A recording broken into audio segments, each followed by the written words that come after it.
જય શ્રી રામ। હું ડોક્ટર સીમા પટેલ। ગત થોડા દિવસ અગાઉ સુરેન્દ્રનગરના વઢવાણ ગામમાં રહેતો એક મુસ્લિમ યુવક જેનું નામ અકીલ તીમ હોય તે ખાસ એજન્ડા ઉપર એટલે કે લવ જિહાદ ઉપર પોતાનું એક ચક્ર ગતિમાન કરેલું છે, જેમાં હિન્દુ સમાજની દીકરીઓને ભોળવીને એ પોતે ભગાડી લઈ જતો હોય છે।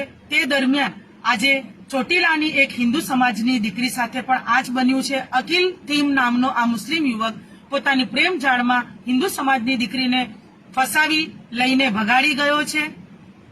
આ સંદર્ભે તમામ હિન્દુ સંગઠનો સુરેન્દ્રનગરના એસપી સાહેબને આવેદનપત્ર પાઠવવામાં આવ્યું છે અને એસપી સાહેબને એક જ માંગ કરી છે કે જલ્દીથી જલ્દી આના ઉપર કાર્યવાહી કરવામાં આવે અને હિન્દુ સમાજની દીકરીને ઘર વાપસી કરવામાં આવે।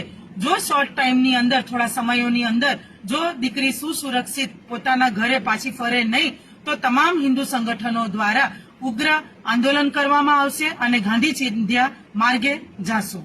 જય શ્રી રામ।